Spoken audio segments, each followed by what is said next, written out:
Hello student, আজকে তোমাদের আমি ভারতীয় দর্শনে একটা নতুন চ্যাপ্টার পড়াবো। এই চ্যাপ্টারটার নাম হচ্ছে অদ্বৈত বেদান্ত। এই ভারতীয় দর্শনে যে 6টা আস্তিক সম্প্রদায় রয়েছে, এটা হচ্ছে এই আস্তিক সম্প্রদায়গুলোর মধ্যে একটা অন্যতম অধ্যায়। এই অদ্বৈত বেদান্তর যে বেদান্ত কথাটা, এটা দুটো শব্দের সন্ধি করে হয়েছে, যেটা কিনা বেদযুক্ত অন্ত। বেদ কথাটা তো তোমরা জানোই। আর বেদ হচ্ছে আমাদের প্রাচীন শাস্ত্র, আর অন্ত মানে শেষ, মানে বেদের যেটা শেষ ভাগ সেটাই হচ্ছে বেদান্ত দর্শন।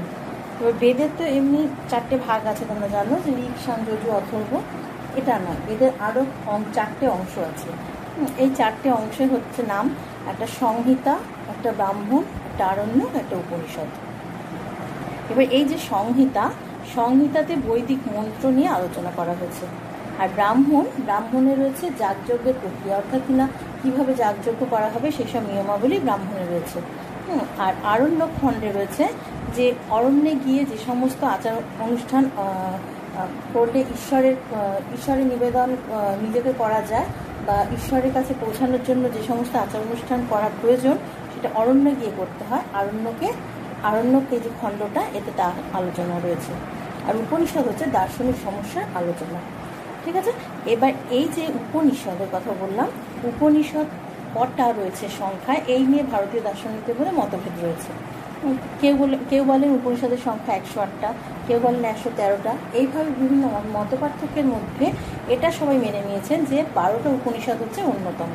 এবার এই 12টা উপনিষদ হচ্ছে, এদের নামগুলো দেখো: ঐতরেয়, কৌশিতকী, ছান্দোগ্য, কেন, কণ্ঠ, তৈত্তিরীয়, শ্বেতশ্বেতর, ঈশ, বৃহদারণ্যক, প্রশ্ন, মুণ্ডক আর মান্ডব্য। এই 12টা হচ্ছে প্রধান উপনিষদ। এবার সব উপনিষদের মূল প্রতিপাদ্য যে বিষয় সেটা হচ্ছে কী বলতো, যে জগতের যেটা মূল উৎস সেটা হচ্ছে একটাই চৈতন্যময় পদার্থ। মানে জগতে এই যত আমরা বিভিন্ন রকম জীব, বিভিন্ন রকম বস্তু দেখে থাকি না কেন, আসল হচ্ছে যে একটাই চৈতন্যময় পরমার্থ সদ্বস্তুর অস্তিত্ব আছে, আর সেটাই কিনা ব্রহ্ম বা ঈশ্বর। ঠিক আছে, যত কিছু আমরা দেখছি সব মায়া। হ্যাঁ, মায়ার প্রভাবে আমরা সমস্ত ভুল দেখে থাকি, অর্থাৎ বিভিন্ন জীবের অস্তিত্ব দেখে থাকি, কিন্তু আসলে হচ্ছে গিয়ে একটাই আমাদের জগতে অবস্থান করে, সেটা হচ্ছে একটা চৈতন্যময় পরমার্থ সৎ বস্তু, যেটাকে কিনা ব্রহ্ম নামে অভিহিত করা হয়। এবার এই যে অদ্বৈত বেদান্ত দর্শনের যে রচয়িতা, তাকে বা বেদান্ত দর্শনের যে মানে যে প্রধান প্রবক্তা আর কি, তার নাম হচ্ছে মহর্ষি বাদরায়ণ। তিনি ব্রহ্মসূত্র বলে একটা গ্রন্থ রচনা করেছিলেন, আর তাকেই কেন্দ্র করে কিন্তু অদ্বৈত বেদান্ত দর্শন গড়ে উঠেছে। এই জন্য মহর্ষি বাদরায়ণকে বেদান্ত দর্শনের জনক বলা হয় বা প্রবর্তক বলা হয়। এবার এই যে ব্রহ্মসূত্র রচিত হয়েছে, অর্থাৎ এই যে মহর্ষি বাদরায়ণের যে ব্রহ্মসূত্র, এখানে আবার তিনি যে ব্রহ্মসূত্র রচনা করেছেন, তার আবার ভাষ্যকার রয়েছে কতগুলো। হ্যাঁ, বিভিন্ন রকম ভাষ্যকারের মধ্যে মানে অনেক ভাষ্যকার রয়েছে এই ব্রহ্মসূত্রে। মানে ব্রহ্মসূত্রকে বিভিন্নভাবে প্রকাশ করেছে যারা, তাদেরকে ভাষ্যকার বলা হয়। এই ভাষ্যকারের মধ্যে প্রধান যে ভাষ্যকার রয়েছে তারা হচ্ছে 5 জন। সেই প্রথম হচ্ছে শঙ্করাচার্য। হ্যাঁ, শঙ্করাচার্য, রামানুজ, নিম্বার্কাচার্য, বল্লভাচার্য আর মাধবাচার্য, এই 5 জন হচ্ছে প্রধান ভাষ্যকার। এবার এই যে 5 জন ভাষ্যকার, তারা তাদের মতো করে আবার গ্রন্থ রচনা করেছেন। মানে এই ভাষ্যকাররা তাদের যে মতামত পোষণ করেছেন বা অনুবাদ করেছেন, হ্যাঁ, সেগুলো তাদের গ্রন্থে রচনা করেছেন। সেই গ্রন্থগুলো আবার ভাগ রয়েছে। এই শঙ্করাচার্য যে গ্রন্থটা রচনা করেছেন, বা শঙ্করাচার্য যে ভাষ্যকার, শঙ্করাচার্য নামে যে ভাষ্যকার আছে, হ্যাঁ, সে রচনা করেছে হচ্ছে কেবলাদ্বৈতবাদ। দেখতে পাচ্ছ শঙ্করাচার্য যেটা কেবলাদ্বৈতবাদ লিখেছে। রামানুজ হচ্ছে বিশিষ্টাদ্বৈতবাদ, নিম্বার্কাচার্য ভেদাভেদবাদ, বল্লভাচার্য শুদ্ধাদ্বৈতবাদ আর মাধবাচার্য দ্বৈতবাদ। এই 5 জন ভাষ্যকার এই 5টা রচনা করেছেন। মানে 5টা ভাষ্যকারের মাধ্যমে অদ্বৈত বেদান্ত প্রতিস্থাপিত হয়েছে। এবার অদ্বৈত বেদান্ত সম্পর্কে বিভিন্ন রকম গ্রন্থ পাওয়া যায়। এবার এই যে অদ্বৈত বেদান্ত সম্পর্কে যে দেখলে ব্রহ্মসূত্রের রচয়িতা বাদরায়ণ, এছাড়াও 5 জন ভাষ্যকারের নাম পেলে, এছাড়াও অদ্বৈত বেদান্ত সম্পর্কে যে প্রাচীন গ্রন্থটা পাওয়া যায়, সে সব থেকে প্রাচীন যেটা, সেটা কিন্তু গৌড়পাদ বলে একজন রচনা করেছেন, এবং সেই গ্রন্থটার নাম হচ্ছে মান্ডুক্য কারিকা। দেখতেই পাচ্ছি আমি যে লিখে দিয়েছি এখানে, গৌড়পাদ রচিত মান্ডুক্য কারিকা হচ্ছে সর্বপ্রাচীন। ঠিক আছে, তাহলে হ্যাঁ, সর্বপ্রাচীন অদ্বৈত বেদান্ত সম্পর্কে যে গ্রন্থগুলো পাওয়া যায় তার মধ্যে সর্বপ্রাচীন গ্রন্থ কি? গৌড়পাদ রচিত মান্ডুক্য কারিকা। ঠিক আছে, তারপর হচ্ছে গিয়ে এই অদ্বৈত বেদান্তের রচয়িতাকে বা প্রবর্তককে মহর্ষি বাদরায়ণ, আর 5 জন ভাষ্যকারকে কে? এই তো নাম পেলে, শঙ্করাচার্য, রামানুজ, নিম্বার্কাচার্য, বল্লভাচার্য আর মাধবাচার্য। ঠিক আছে, এবার এদের 5টা যে গ্রন্থ তার নামও আমি দিয়ে দিয়েছি। ঠিক আছে, আচ্ছা এবার পরেরটা রাখুন। এবার দেখো ব্রহ্মের স্বরূপ, যেটা তোমাদের এক্ষুনি বললাম না যে অদ্বৈত বেদান্ত মতে কিন্তু শুধুমাত্র ব্রহ্মের অস্তিত্ব আছে, অর্থাৎ কিনা জগতে আমরা যা কিছু দেখতে পাই সবই হচ্ছে মায়ার প্রভাবে দেখতে পাই, আমাদের অবিদ্যার জন্য দেখতে পাই। হ্যাঁ, আসলে কিন্তু ব্রহ্মস্বরূপ, আসলে আমাদের জগতে শুধুমাত্র পরম সৎ চৈতন্য অবস্থান করে, যেটা কিনা ব্রহ্ম। হ্যাঁ, আর এই ব্রহ্ম কথাটা হয়েছে বৃহং ধাতুর সাথে মন যুক্ত হয়ে, দেখো বৃহং এই ধাতুটা এর সাথে মন প্রত্যয় যুক্ত হয়েছে। হ্যাঁ, বৃহং কথার অর্থ হচ্ছে বিশাল। হ্যাঁ, বৃহংয়ের সাথে মন যুক্ত হয়ে হয়েছে ব্রহ্ম। ঠিক আছে, বৃহং কথার অর্থ হচ্ছে বিশাল। ঠিক আছে, মন মানে তো আত্মা, তার মানে কি? বিশাল আত্মা। এবার বিশাল আত্মা কার হতে পারে? কোনো জীবের হতে পারে না, বা মানুষের হতে পারে না। সসীম জীব মানে হচ্ছে সসীম, তাই তো? তার মানে প্রত্যেকের আত্মা কিন্তু, মানে জগতে অবস্থানকারী প্রত্যেকটা জীবের আত্মা কিন্তু সসীম। হ্যাঁ, এবার বিশাল আত্মা বা অসীম আত্মা কিন্তু একজনই হতে পারে, সেটাকে পরম ব্রহ্ম বা ঈশ্বর, তাই তো? সেই জন্য এই যে ব্রহ্ম কথাটার অর্থই হচ্ছে বিশাল আত্মা, আর সেটা কিনা কি হবে? এই অসীম হবে, অনন্ত হবে, সর্বব্যাপী হবে, পরিপূর্ণ হবে, এক হবে এবং অদ্বয় হবে। হ্যাঁ, আর এই যে এতগুলো তার কোয়ালিটি থাকতে হবে, যে ব্রহ্ম যে হবে তাকে অসীম হতে হবে, সসীম হলে হবে না কিন্তু। আর অসীম মানে নিশ্চয়ই কোনো জীব হবে না। অনন্ত হতে হবে, সর্বব্যাপী মানে সব জায়গার অবস্থান হতে হবে, পরিপূর্ণ হতে হবে, মানে জীব কিন্তু কখনোই কোনো জীব পরিপূর্ণ নয়, তাই না? পরিপূর্ণ হতে হবে, এক হতে হবে, এক মানে একমাত্র ঈশ্বর আর কি। হ্যাঁ, এবং অদ্বয় হতে হবে, ঠিক আছে? আমি এতগুলো গুণ দেখতে পাচ্ছি, এগুলো কিন্তু কোনোটাই কিন্তু মানুষের থাকে না, তাই না? এই যে অসীম, অনন্ত, সর্বব্যাপী, পরিপূর্ণ, এগুলো কোনোটাই কিন্তু মানুষ বা কোনো জীবের থাকে না।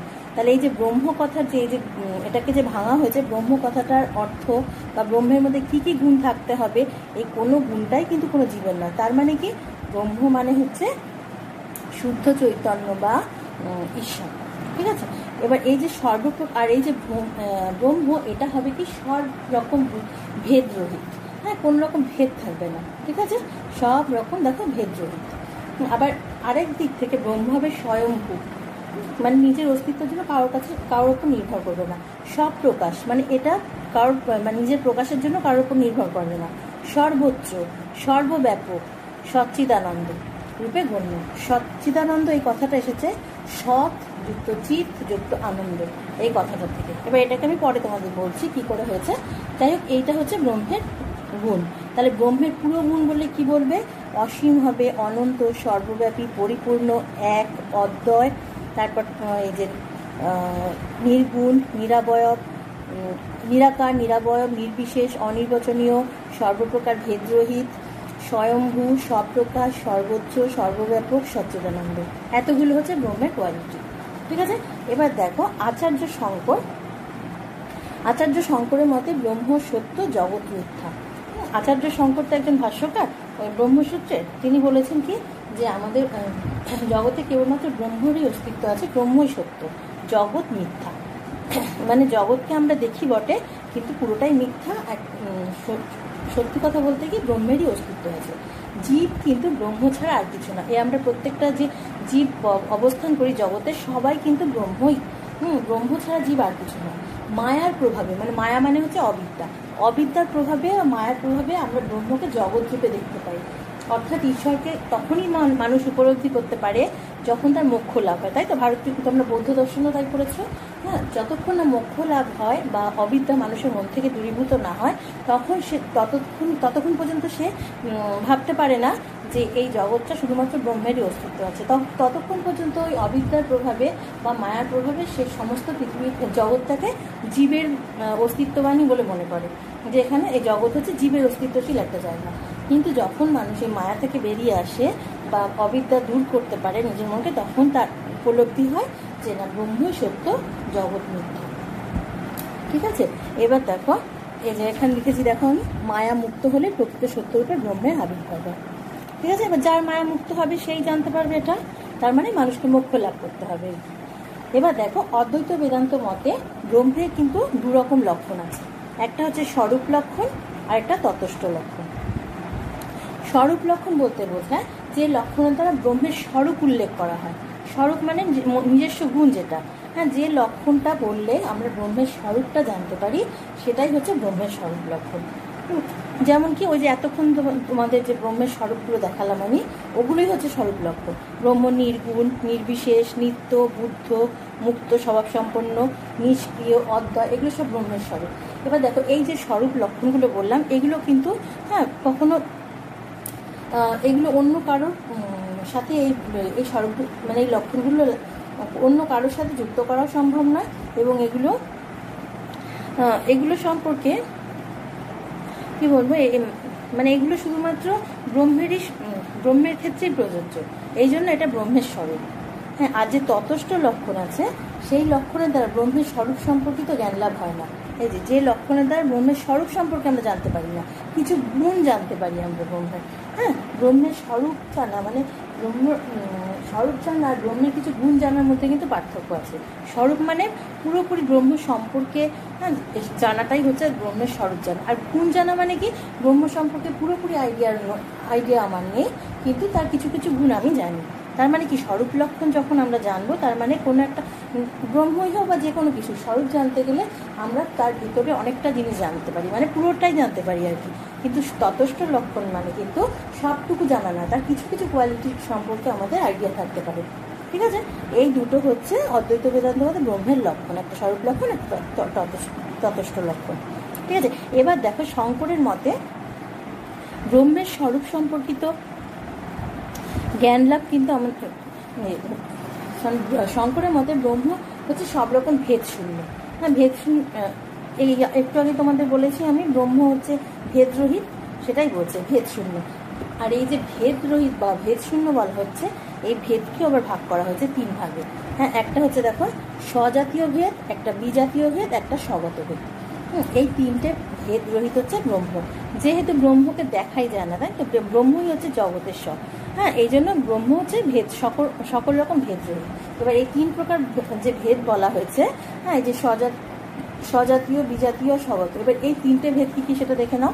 স্বজাতীয় ভেদ হচ্ছে সমজাতীয় দুটো বস্তুর মধ্যে যে ভেদ, মানে একই জাতি বা এক ক্লাসের জিনিস হবে, কিন্তু তাদের মধ্যে যে ভেদটা হবে, ধরো দুটো মানুষ, হ্যাঁ, দুটো মানুষের মধ্যে যে ভেদটা আমরা করে থাকি সেটা হচ্ছে স্বজাতীয় ভেদ।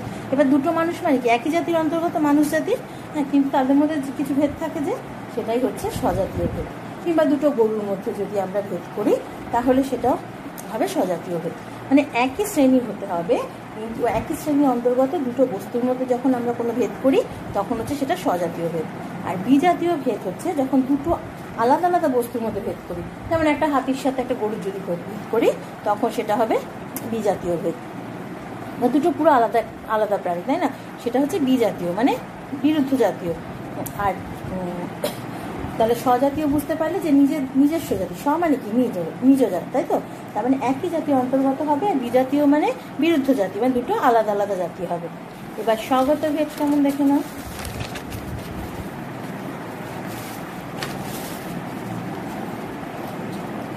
স্বগত ভেদ হচ্ছে একটাই বস্তু হবে বা ব্যক্তি হবে, বস্তুও হতে পারে ব্যক্তিও হতে পারে, কিন্তু কি এদের মধ্যে নিজের মধ্যে ভেদ থাকে। ধর একটা ব্যক্তির স্বগত ভেদ যদি আমি বলি, তাহলে কি হবে, ওই ব্যক্তির নিজস্ব হাত, পা, মাথা প্রভৃতির ভেদ। অর্থাৎ তার একটা ব্যক্তির যেমন হাত হয় তেমন পা হয় না, যেমন পা হয় তেমন মাথা হয় না, এই যে ব্যক্তির বিভিন্ন অংশের মধ্যে ভেদ, এটা হচ্ছে স্বগত ভেদ। ঠিক আছে, এবার শঙ্করের মতে ব্রহ্ম হচ্ছে নির্গুণ ও নিরাকার। তোমাদের আগে বললাম আমি এই কথাটা। আচ্ছা, মায়ার প্রভাবে ব্রহ্ম সগুণ হয়ে পড়ে। ব্রহ্ম কিন্তু নির্গুণ, কিন্তু যখন আমরা আমাদের অবিদ্যার জন্য বা মায়ার প্রভাবে ব্রহ্ম তখন কি হয়ে যায়, সগুণ। আর সগুণ হয়ে গেলেই মানে কি, এই পৃথিবীতে জগৎ হচ্ছে বিভিন্ন জীবের সমাহার, এটাই আমাদের মনে হয়। হ্যাঁ, কিন্তু যখন ব্রহ্ম নির্গুণ হয়ে পড়ে তখন কিন্তু আমরা জগৎকে ব্রহ্ম বলেই মনে করি, যে জগৎ ব্রহ্ম ছাড়া আর কিছু নয়। কিন্তু যখনই আমাদের মায়া বা অবিদ্যা আমাদেরকে গ্রাস করে রাখে তখন আমরা ব্রহ্মকে সসীম বলে মনে করি বা সগুণ বলে মনে করি, এবং আমাদের এই যে চারপাশের জগতে বিভিন্ন জীবের সমাহার বলে মনে করি, তখন আমরা ব্রহ্মের অস্তিত্ব টের পাই না। ঠিক আছে, এবার এই অবিদ্যার দুটো শক্তি আছে, একটা হচ্ছে দেখো আবরণ, এই একটা শক্তি, আর একটা হচ্ছে বিক্ষেপ, এই দুটো শক্তি আছে অবিদ্যার। আবরণের দ্বারা অবিদ্যা কিন্তু প্রথমে তার অধিষ্ঠানকে আবৃত করে রাখে। এই যে আবরণ, এটা কি হয়, প্রথমে তো অবিদ্যার জন্যই তো মায়ার প্রভাবে কেন পড়ে, অবিদ্যার জন্য। এবার এই অবিদ্যা কি হয়, তার অধিষ্ঠানকে আবৃত করে রাখে, অর্থাৎ কিনা এই যে ব্রহ্মের অস্তিত্ব রয়েছে, হ্যাঁ, এই মায়ার জন্য আমরা দেখতে পাই না, এইটাই কিন্তু আবরণের কাজ। আবরণের দ্বারা আমরা আসল বস্তুকে মায়ার জন্য দেখতে পাই না, আর বিক্ষেপের দ্বারা এই অধিষ্ঠানে অন্য একটা মিথ্যা বস্তুকে আরোপ করে থাকি। হ্যাঁ, এই যে আমরা প্রথমে মায়ার জন্য আমরা আসল বস্তুটাকে দেখতে পাই না, এটা হচ্ছে আবরণ। মানে এই যে আমাদের অবিদ্যা বা মায়ার জন্য জগৎটা যে ব্রহ্ম এটা আমরা বুঝতে পারি না, জগতে বিভিন্ন জগৎটা ব্রহ্ম যে এটা আমাদের মাথাতেই আসে না। হ্যাঁ, জগৎটাকে আমরা অন্যভাবে দেখি। আর বিক্ষেপ মানে কি, ওই যে যেখানে যা অবস্থান হওয়ার কথা ছিল সে জায়গায় অন্য একটা বস্তুকে চিন্তা করা। যেমন ধরো, যেমন কোনো একটা জায়গায় যদি একটা দড়ি পড়ে থাকে, আমরা তাকে যদি সাপ বলে ভুল করি, এই যে সাপেতে দড়ির জায়গায় সাপকে দেখা, এটাই হচ্ছে বিক্ষেপ। ঠিক সেরকম শঙ্করের মতে যে আমাদের জগৎ হচ্ছে ব্রহ্মই সব, এই ব্রহ্মের জায়গায় আমরা যে জীবকে অবস্থান করতে দেখি, এটাই হচ্ছে বিক্ষেপ। ঠিক আছে, তাহলে মায়ার প্রভাবে আমরা যে আসল বস্তুটাকে উপলব্ধি করতে পারি না সেটা হচ্ছে আবরণ, আর ওই যথাযথ জায়গায় যথাযথ জিনিসকে উপলব্ধি না করতে পারা ওটাই হচ্ছে বিক্ষেপ। এটা হচ্ছে মায়ার দুটো গুণ বা মায়ার দুটো শক্তি। ঠিক আছে, এবার দেখো ব্রহ্ম হচ্ছে, তোমাদের একটু আগে বললাম না সচ্চিদানন্দের কথা, সেই সচ্চিদানন্দটা এখন তোমাদের বলছি। দেখো ব্রহ্ম হচ্ছে সচ্চিদানন্দ, যে সৎ চিৎ আর আনন্দ, এই তিনটাকে একত্রিত করে হয়েছে সচ্চিদানন্দ। এবার সৎ কেন বলা হয়েছে ব্রহ্মকে, কারণ ব্রহ্মই হচ্ছে একমাত্র অস্তিত্বশীল। তবে বৌদ্ধ দর্শনে পড়েছ যা অস্তিত্বশীল বা যার কার্যক্ষমতা রয়েছে সেই সৎ, ঠিক সেরকম ব্রহ্মই হচ্ছে একমাত্র অস্তিত্বশীল, এই জন্য ব্রহ্ম সৎ। আর ব্রহ্ম হচ্ছে জ্ঞান স্বরূপ, মানে ব্রহ্মেরই কেবল জ্ঞান হয়, তাই জন্য ব্রহ্ম হচ্ছে চিৎ। অর্থাৎ চিৎ মানে কি, যার জ্ঞান হয়, হ্যাঁ, বা জ্ঞান লাভ সম্ভব। তাই ব্রহ্ম যেহেতু জ্ঞান স্বরূপ সেই জন্য ব্রহ্ম চিৎ। আর ব্রহ্ম হলো শুদ্ধ আনন্দের আধার, মানে ব্রহ্ম হচ্ছে আনন্দ স্বরূপ। ব্রহ্মের জ্ঞান লাভ করার পর যে আমাদের মনে আনন্দের অনুভূতি হয়, এই শুদ্ধ চৈতন্যের বা শুদ্ধ আনন্দের আধার রূপে আমরা ব্রহ্মকে উপলব্ধি করি, সেটাই হচ্ছে ব্রহ্মকে আনন্দ বলা হয়েছে। তাহলে সেই সচ্চিদানন্দ কথা অর্থ বুঝতে পারলে, যে সৎ চিৎ আনন্দ, এই তিনটাকে যুক্ত করে হয়েছে সচ্চিদানন্দ। এই সচ্চিদানন্দ ব্রহ্মের মধ্যে একটা গুণরূপে অবস্থান করে। ঠিক আছে, এবার দেখো ব্রহ্মের সাথে জীবের সম্পর্ক কি। ব্রহ্মের সাথে আমরা এবার জীবের সম্পর্কটা পড়ব। জীব আর ব্রহ্মের এই যে অদ্বৈত বেদান্তে না তত্ত্বমসি বলে একটা শব্দ আছে, হ্যাঁ, যেটা কিনা জীব আর ব্রহ্ম যে এক এটা বোঝায় এই তত্ত্বমসি শব্দ দ্বারা। তত্ত্বমসি বুঝতে পারছো শব্দটা, এটার দ্বারা জীব আর ব্রহ্মের যে এক এটাকেই বোঝানো হয়। তৎ মানে হচ্ছে ব্রহ্ম, এই যে তৎ মানে হচ্ছে ব্রহ্ম। ঠিক আছে, আর তম মানে হচ্ছে জীবাত্মা, তম মানে জীবাত্মা। তত্ত্বমসি, তৎ যুক্ত তম, এটা হচ্ছে তত্ত্বমসি দ্বারা বোঝানো হয়। অর্থাৎ কিনা তৎ কথা অর্থ ব্রহ্ম, তম মানে জীবাত্মা, অর্থাৎ তত্ত্বমসি মানে জীব আর ব্রহ্ম এক এবং অভিন্ন। ঠিক আছে, তত্ত্বম, এই দুটোই হচ্ছে তত্ত্বমসি। হ্যাঁ, তৎ আর তম এই দুটো মিলে, তৎ মানে কি ব্রহ্ম, আর তম মানে জীবাত্মা, তাহলে দুটোকে একসাথে করা হয়েছে, তার মানে তত্ত্বমসি মানে জীব আর ব্রহ্ম এক আর অভিন্ন। ঠিক আছে, এবার জীব আর ব্রহ্মের সম্পর্ক নিয়ে এই অদ্বৈতবাদীদের মধ্যে আবার তিনটে মত গড়ে উঠেছে। একটা হচ্ছে অবচ্ছেদবাদ, একটা তোমার প্রতিবিম্ববাদ, আর একটা হচ্ছে আভাসবাদ। এবার কোনটা কি দেখো, অবচ্ছেদবাদ অনুযায়ী জীব হচ্ছে ব্রহ্মের আংশিক অভিব্যক্তি, মানে এই যে জীবকে এই যে অবচ্ছেদবাদী যারা তারা বলেন জীব হচ্ছে ব্রহ্মের আংশিক অভিব্যক্তি, মানে ব্রহ্মকে যদি আমি অখণ্ড বা পুরোটা ধরে নিই, জীব তাহলে হবে তার কিছুটা অংশ। বুঝতে পারছো, যে যদি আমরা মনে করি যে পুরো একটা জগৎ জুড়ে রয়েছে ব্রহ্ম, তাহলে তার মধ্যে কিছুটা অংশ থাকবে জীব, এটাই হচ্ছে অবচ্ছেদবাদ। অর্থাৎ কিনা জীব যদি ব্রহ্ম অখণ্ড হয় তাহলে জীব হবে খণ্ড, ঠিক আছে? মানে ব্রহ্মের কিছুটা অংশ হচ্ছে জীব, এটা হচ্ছে অবচ্ছেদবাদ।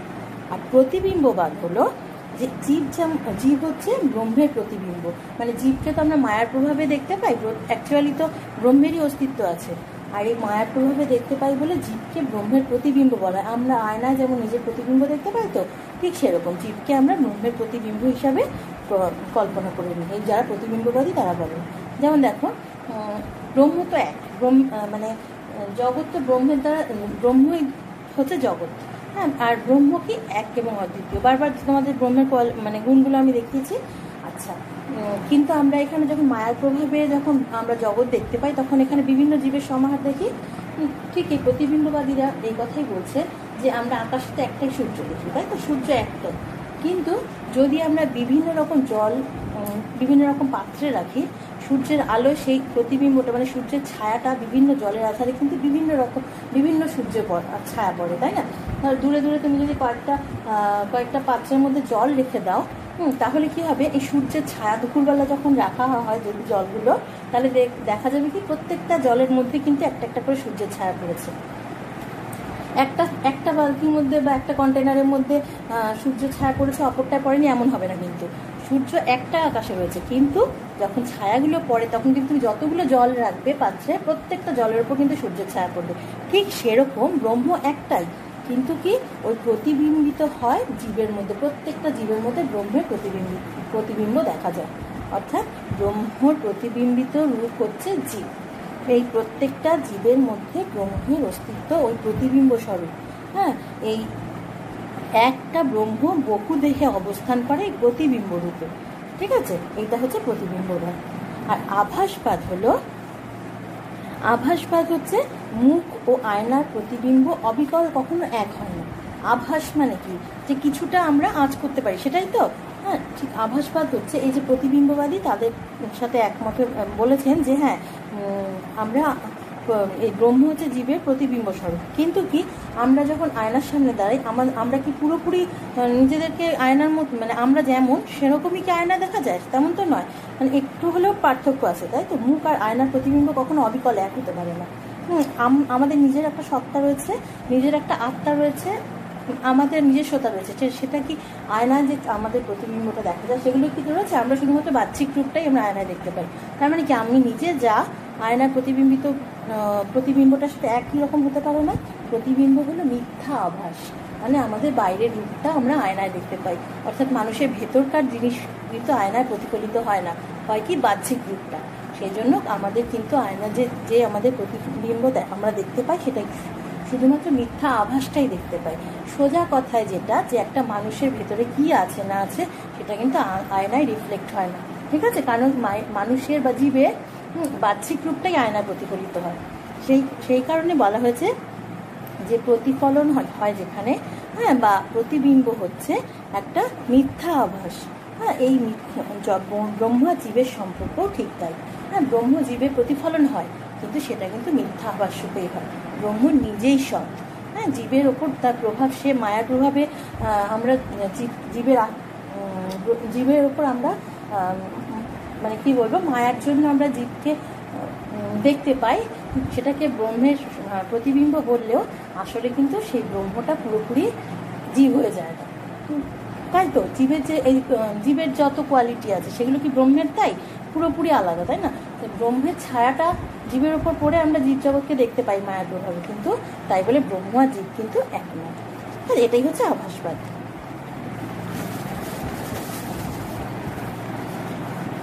এবার দেখো, শঙ্করের মতে আত্মার মুক্তি দুই প্রকার হতে পারে, একটা হচ্ছে জীবন মুক্তি আর একটা বিধেয় মুক্তি। আত্মার মুক্তি হচ্ছে দুই প্রকার, এই যে একটা জীবন মুক্তি, আর একটা হচ্ছে বিধেয় মুক্তি। জীবন মুক্তিতে কি হয়, তত্ত্বজ্ঞানের মাধ্যমে আত্মা জীব দেহে অবস্থান করে, হ্যাঁ। কিন্তু কি সেই সময়টা কোনো পার্থিব বস্তুর প্রতি কোনো আকর্ষণ থাকে না, মানে জীবন মুক্তি হচ্ছে মোক্ষ লাভের একদম আগের পর্যায়টা। এই সময় তত্ত্বজ্ঞানের মাধ্যমে আত্মা জীব দেহে অবস্থান করে, কিন্তু পার্থিব বস্তুর প্রতি তার কোনো আকর্ষণ থাকে না। আর বিধেয় মুক্তি মানে দেহহীন আত্মার মুক্তি, মানে তখন একদম নির্বাণ লাভ হয়ে যায়। শঙ্করের মতে আত্মা হচ্ছে এই দু প্রকার মুক্তি হতে পারে। ঠিক আছে, এবার শঙ্করাচার্যের মতে এই মোক্ষ লাভের জন্য যেমন আমরা বৌদ্ধ দর্শনে অষ্টাঙ্গিক মার্গ অনুসরণ করতে বলেছিল বুদ্ধদেব, ঠিক শঙ্করও মোক্ষ লাভের জন্য 4 প্রকার অনুশীলনের প্রয়োজন বলে মনে করেন। একটা হচ্ছে দেখো নিত্যানিত্য বস্তু বিবেক, এটা একটা অনুশীলনের প্রয়োজন। আর একটা হচ্ছে ভোগ বৈরাগ্য, এই একটা ভোগ বৈরাগ্য, এই একটা নিত্যানিত্য বস্তু বিবেক, এই একটা এবার হচ্ছে সমদমাদি সাধন সম্পদ, এগুলো আমি পরে বলছি কি কোনটা, সমদমাদি সাধন সম্পদ, আর একটা মুমুক্ষুত্ব। এই 4টে অনুশীলন করতে হবে। এবার এগুলোর মানে বলে দিচ্ছি আমি। প্রথমে নিত্যানিত্য বস্তু বিবেক, এটা কি দেখো, এটা হচ্ছে প্রথমে ব্যক্তিকে নিত্য বস্তুতে যে অনিত্য বস্তু থেকে আলাদা সেই জ্ঞানটা লাভ করতে হবে। মানে নিত্য বস্তু যে অনিত্য বস্তু থেকে আলাদা, অর্থাৎ কিনা আমাদের জাগতিক যত বস্তু রয়েছে সেগুলোর প্রতি যে আমাদের কামনা বাসনা, হ্যাঁ, এগুলো সব অনিত্য, এটা আগে মানুষকে উপলব্ধি করতে হবে। অর্থাৎ এগুলোর প্রতি কোনো কামনা বাসনা করে কোনো লাভ নেই, কারণ এগুলো অনিত্য। আমরা যতদিন বাঁচবো এগুলো ভোগ করতে পারি, আজ আছে কাল নেই, মানুষের জীবনটাও তাই, আজ আছে কাল নেই।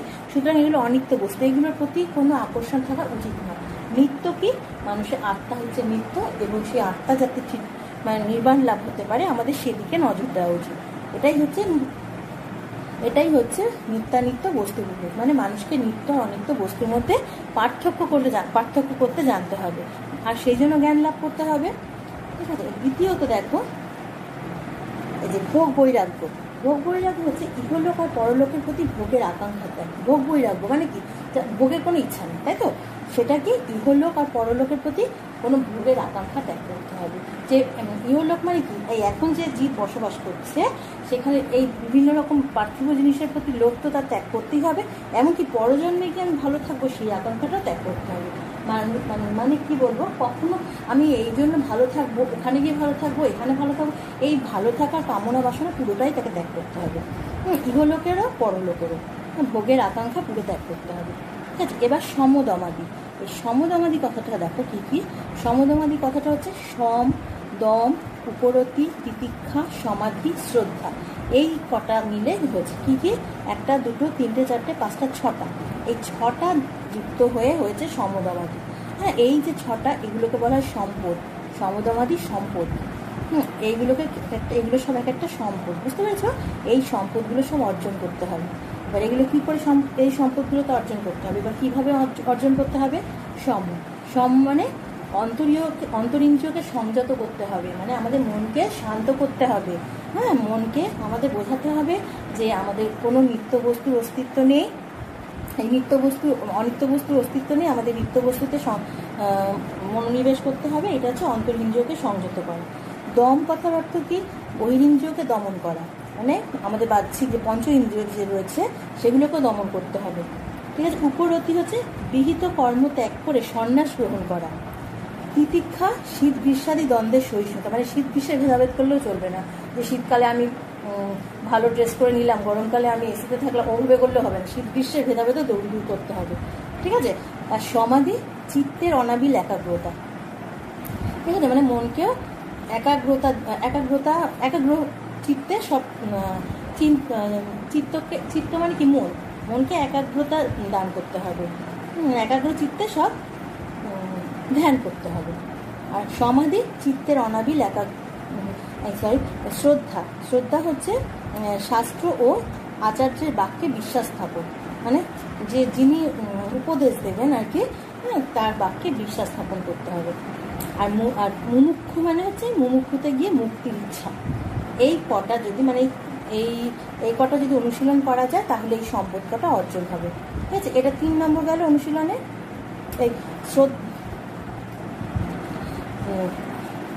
এই মুমুক্ষুত্ব হচ্ছে 4 নম্বর। তাহলে 4টে কি, একটা হচ্ছে তোমার এই নিত্যানিত্য শুদ্ধ বিবেক, বস্তু বিবেক গেল, ভোগ বৈরাগ্য, সমদমাদি সাধন সম্পদ, আর মুমুক্ষুত্ব, এই 4টে। মুমুক্ষুত্বটা 4 নম্বর। তাহলে এটা 1 নম্বর গেল, এটা 2 নম্বর হলো, এটা 3 নম্বর, হচ্ছে 4 নম্বর। ঠিক আছে, এই 4টে যদি অনুশীলন করা যায় তাহলে ব্রহ্মজ্ঞ গুরুর কাছে তখন তার বেদান্ত পাঠ শুরু হয়। ঠিক আছে, এবার